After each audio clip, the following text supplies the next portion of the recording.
let's hope these roads aren't too crazy. And let me tell you, I was totally wrong because the weather was really bad.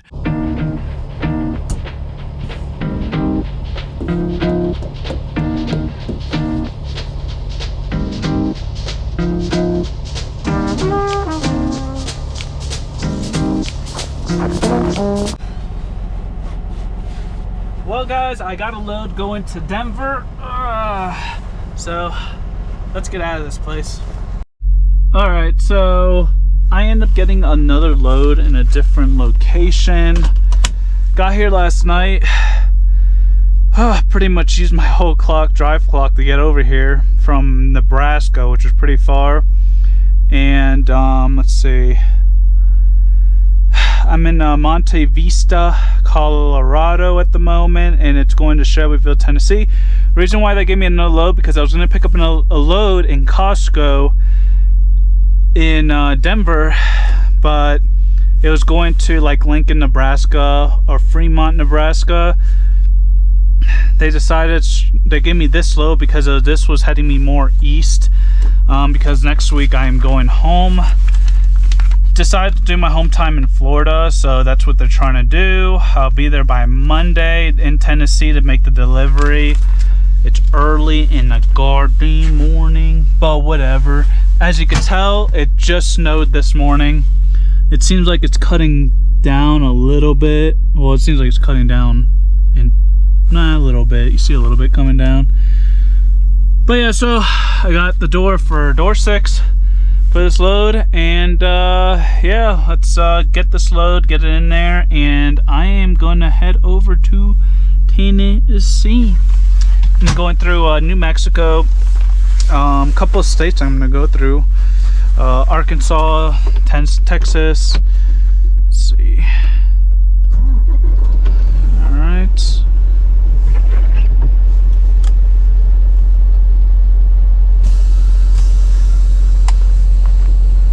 Now, I've been here before, like a while ago, not during the cold season.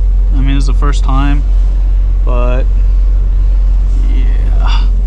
All right, guys, so I got loaded up and I am heading out of here. The snow's starting to get really thin, which is good. It's showing on the weather that it's gonna be rainy here in probably an hour. So by the time I get to like the mountains kind of getting out of the valley, I should be okay. I haven't seen any like chain requirements of any kind online, so should be good. Should be good. Just got to be careful, of course. Be cautious, don't get too comfortable. But yeah, it's like this is like a school right here, which is pretty cool,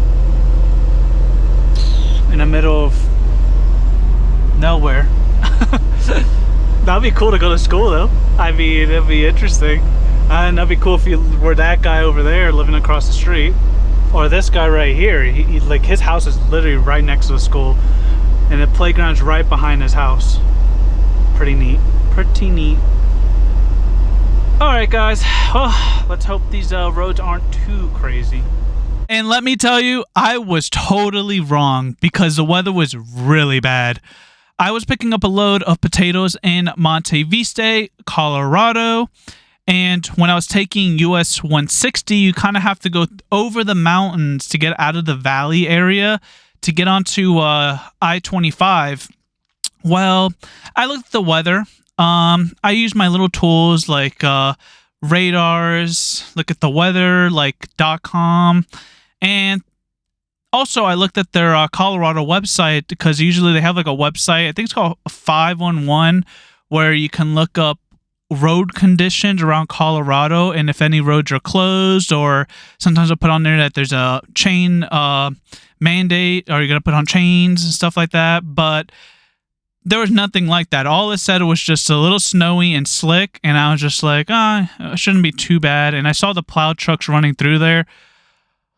When I got to that one area where we had to go over the mountain and there's a big decline, I mean, I was sketched out. That was like 30 minutes of 30 miles of stress. I was going like 10, not even 30 minutes, probably more than that, but I was really stressed out. It was not fun.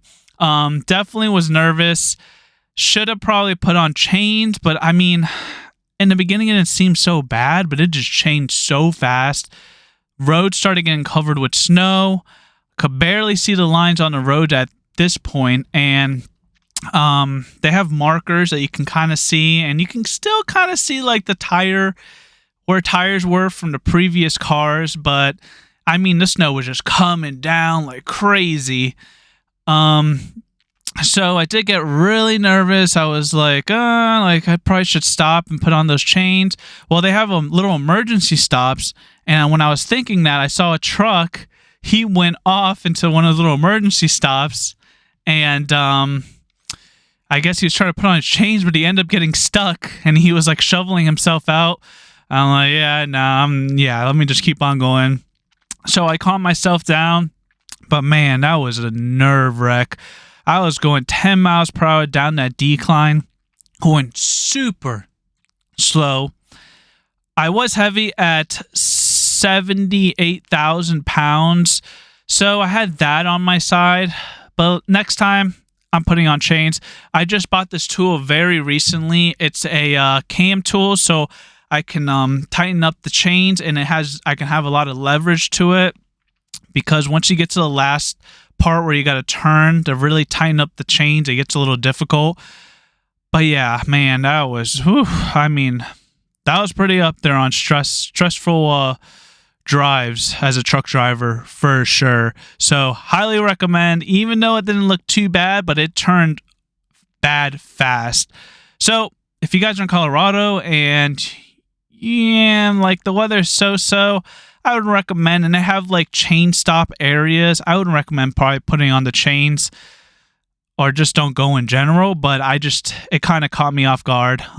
Never trust the weather forecast as well, of course, obviously, because it would totally wrong for me. So don't always rely on that. Other than that, though, I mean, thank God I'm still alive. I'm here and I'm still kicking it, hitting the road. So I'm blessed for that, and thank the Lord that I made it through, because once I got out of that area, and it was weird because once you get out of that one little 30-mile area where there's a whole bunch of snow, it was just clear skies, and you could see like the mountain, and you just see like dark clouds hovering over the mountain. That's where the snow was, and like then you look at the other opposite side, and it's just clear skies. Colorado's weird. I don't live there. I live on the East Coast, so I'm just not used to that. But man, that was definitely an experience, and God bless, I got to experience that. When I was going down the road, a Jeep did slide off the road. That's how bad it was. A Jeep slid off the road, and there's these two trees that were holding him. The person was still in the car. I wasn't going to stop because there was no room or anywhere for me to stop. There's a whole bunch of cars though, and cops are driving up and down, but the tree was literally holding the guy's car, Jeep, like this, and then further down it drops even more. So he's just in this car, and the trees are just holding his car. I mean, if those trees broke, he would have gone even further down into the valley. But man, no fun. But I'm happy that I am still here. So thank you for watching, guys. If you guys have any questions, please leave them down below. And also don't forget to subscribe and like my video. Hopefully you guys have a good rest of your day, and take it easy out there. Bye.